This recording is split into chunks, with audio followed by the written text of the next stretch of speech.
Mu kwezi kwa 11 muri leta zunze ubumwe za Amerika hateganyijwe amatora y'abagize Kongere ya leta zunze ubumwe za Amerika nyine. N'amatora aba rwagati muri manda y'imyaka 4 ya perezida uriho. Akenshi ishyaka rimwe rishobora kwigaranzura irindi bitewe n'ibikorwa runaka biba byararanze iyi manda mu myaka 2 ibanza. Kuri iyi nshuro aya matora aje mu bihe bikomeye cyane. Abademokrate bari ku butegetsi bashinjwa kwijandika cyane mu ntambara yo muri Ukraine no mu bundi bushyamirane nk'ubwo muri Taiwan, kugira ngo Ukraine ikomeze kurwana intambara irimo hamwe n'Uburusiya ku kigero cyo hejuru cyane. Iracungira kusiva muri leta zunze ubumwe za Amerika. Kugira ngo inkunga ziva muri Amerika zemezwe bisaba yuko bibanza kwemezwa na Kongere y'Abanyamerika. Muri iki gihe cy'amezi akabakaba 8 y'intambara muri Ukraine byaroroshye cyane yuko izo nkunga zemezwa.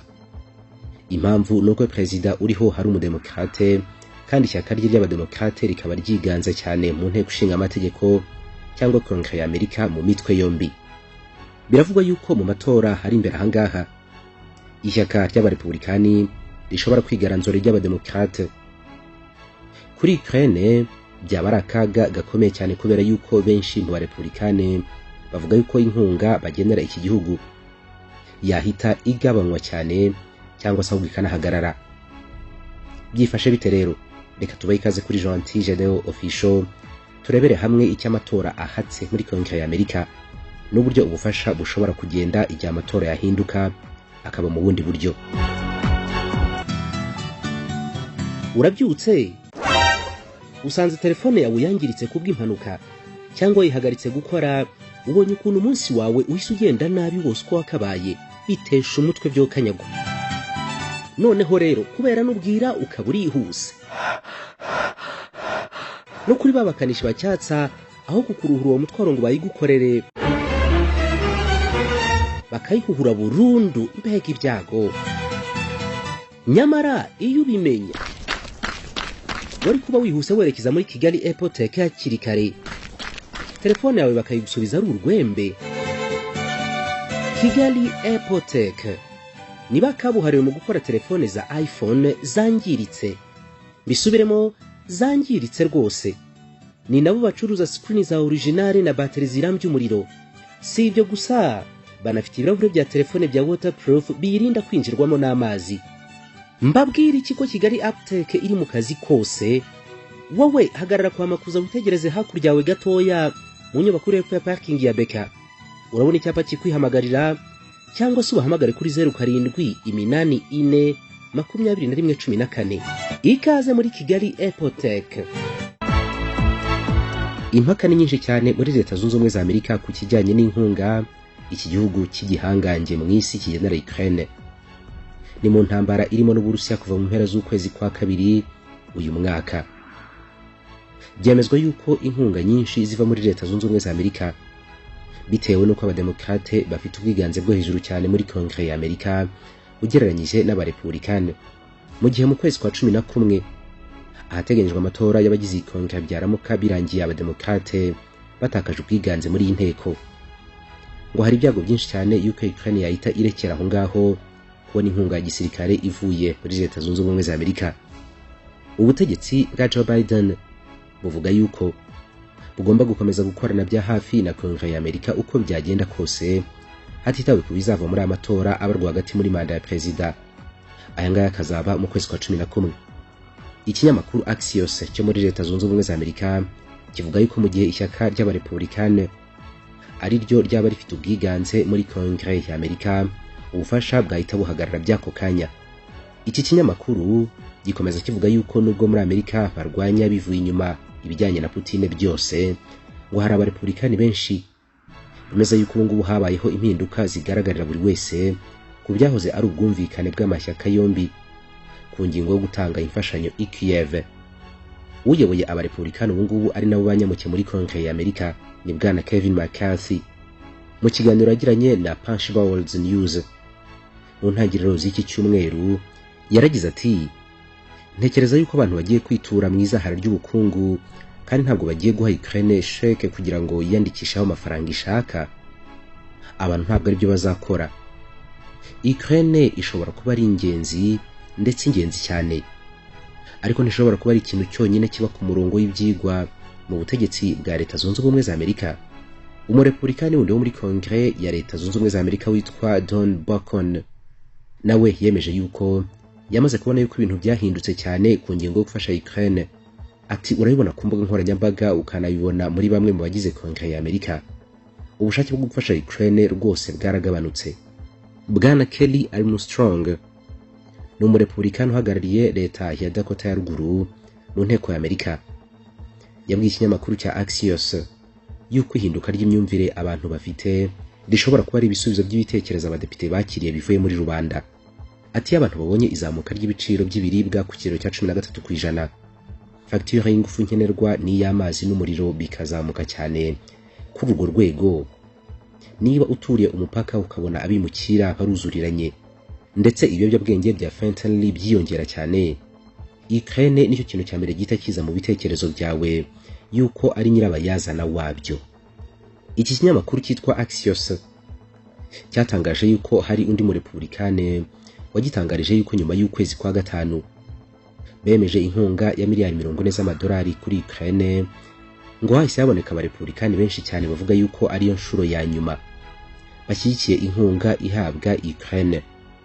Jimmy Banks ni umurepublikane ukuriye ishami rishinzwe ubusesenguzi ku ikoreshwa ry'umutungo w'igihugu, yavuze yuko nyuma y'amatora aba rwagati muri manda ya perezida, ishyaka rye rigiye kwibanda cyane ku bibazo byugarije igihugu imbere. Ati ishami rishinzwe ubusesenguzi ku ikoreshwa ry'umutungo w'igihugu ryizera yuko udashobora kuyobora imahanga mu gihe iwawe uhungetwa. Iteganyabikorwa ry'ishyaka ryacu mu gihe tuzaba dufite ubwiganze muri Kongere rigomba kwibanda cyane mu guha umutekano imipaka yacu, ndetse kandi tukagarura Amerika mu nyungu zacu binyuze mu kwibanda ku biciro by'ingufu n'izamuka ry'ibiciro. Asabwe kuvuga ku byo McCarthy uhagarariye abarepublikani muri Kongere ya Amerika yavuze by'uko inkunga kuri Ukraine ishobora guhagarara, Karine Jean-Pierre usigaye ari umuvugizi wa White House yashimangiye yuko ubutegetsi bwa Joe Biden buzagerageza gukomeza gukorana bya hafi na Kongere ya Amerika nk'uko byagiye bigenda mu mezi menshi ashize, ndetse bagashyigikira Ukraine mu gihe cyose bizafata. Madame Karine Jean-Pierre yibukije yuko ibyo ngibyo ari ibintu Perezida Joe Biden yasezeranyije Perezida wa Ukraine Bwana Volodymyr Zelensky mu biganiro bagiye bagirana. Ku munsi wo kwa gatatu, abajyanama bihariye ba White House mu bya gisirikare babwiye ikinyamakuru The Political yuko ubutegetsi bwa Biden butigeze buburira Kiev ku ngingo ijyanye n'uko inkunga ya Amerika ishobora guhagarara mu gihe abarepublikani baba bagize ubwiganze muri Kongere ya Amerika mu kwezi kwa 11. Nyamara ariko ngo abategetsi bo muri Ukraine nabo barabizi neza yuko guhagarika inkunga ari ibintu bishoboka. Kuva Uburusiya bwatangiza ibitero byabwo bidasanzwe mu mpera z'ukwezi kwa kabiri, Leta Zunze Ubumwe za Amerika nicyo gihugu kiyoboye ibindi bihugu byose mu gutera inkunga Ukraine nk'uko cyabisezeranyije na mbere y'uko intambara itangira. Kugeza ubu ngubu Amerika imaze guha Ukraine inkunga igera kuri miliyari 17 z'amadolari y'Amerika zigenewe igisirikare gusa. Muri iyo nkunga harimo n'intwaro rutura za launchers hamwe na rocket za HIMARS, imbunda za Howitzer M777 hamwe na drone z'indwanyi. Uburusiya kandi ntabwo bwahenye kuvuga yuko izo ntwaro zidashobora kubuza kugera ku ntego zabwo zirimo kurengera abaturage b'agace ka Donbass, gukuraho abanazi bose muri Ukraine, ndetse no gukumira iyaguka ry'imbaraga za OTAN igana mu marembo y'Uburusiya. Uburusiya bukavuga yuko ikizo ntwaro zizakora gusa ari ugutuma intambara iba ndende. Abategetsi bakuru i Kiev batunguwe bikomeye cyane n'iby'abagize Kongere ya Amerika bakomeje kuvuga kuri ihagarikwa ry'inkunga mu gihe abarepublikane baba batsinze amatora agomba kuba mu kwezi kwa 11. Ni amagambo twabonye yuko yavuzwe n'uyoboye abarepublikane muri Kongere ya Amerika, Bwana Kevin McCarthy.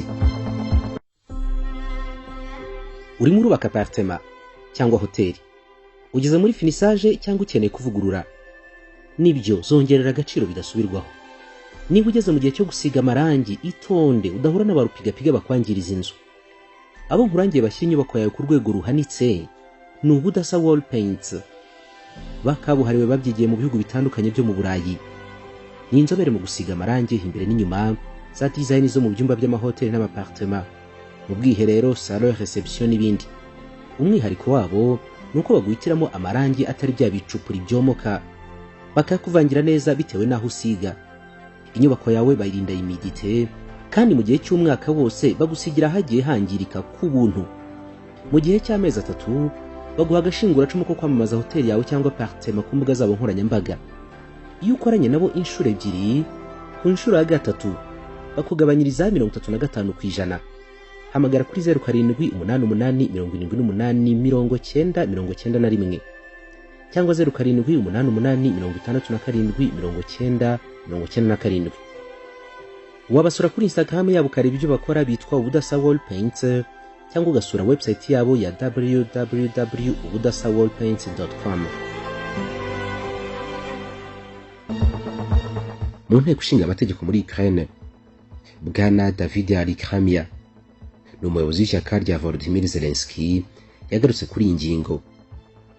Mu kiganiro n'ikinyamakuru The Financial Times yaragize ati, ntabeshye twabaye nk'abakubiswe n'inkuba ubwo twumvaga amagambo ya Bwana Kevin McCarthy. David Alikhamia avuga yuko amagambo ya Kevin McCarthy kuri iyi nshuro atandukanye cyane nawe yigeze kumubwira bari kumwe imbona nkubone ubwo bari mu nama yabereye Washington mu kwezi kwa 6 uyu mwaka. Ati, mu byumweru bike bishize delegation yacu yasuye Leta Zunze Ubumwe za Amerika inahura na Bwana Kevin McCarthy.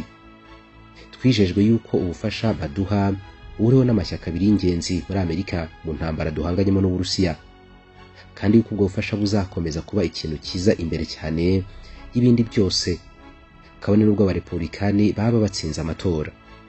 Amagambo ya David Alikhamia nayo asa nanyuranya cyane n'iby'ikinyamakuru Politico twabonye cyatangaje ku munsi wo kwa 3, aho cyabwiwe n'umwe mu bategetsi ba White House utarivuze izina, yuko abategetsi b'i Kiev bazi neza ko ibintu bishobora guhinduka mu gihe abarepublikani baba batsinze amatora bakagira ubwiganze muri Kongere ya Amerika. Umuvugizi wa Minisiteri y'Ububanyi n'Amahanga muri Ukraine ni Bwana Oleg Nikolenko yabwiye ikinyamakuru Financial Times yuko Ukraine yari gikomeje gushingira cyane ku bufasha buhuriweho n'amashyaka abiri muri Leta Zunze Ubumwe za Amerika. Ese koko mu gihe abademokrate batakaza ubwiganze muri Kongere ya Amerika, inkunga bageneraga Ukraine yahita ihagarara? Ukraine se yakomeza kurwana iyo nkunga idahari? Byose bigomba gusobanuka neza nyuma y'amatora ya Kongere ya Amerika abarwa hagati muri manda ya perezida. Ni amatora ateganyijwe mu kwezi kwa 11, kandi tuzakurikirana neza tukababwira uko ibintu byifashe. Natwe turabashimiye, mugire ibihe byiza mwese, naho utaha kuri Gentil Gedeon Official.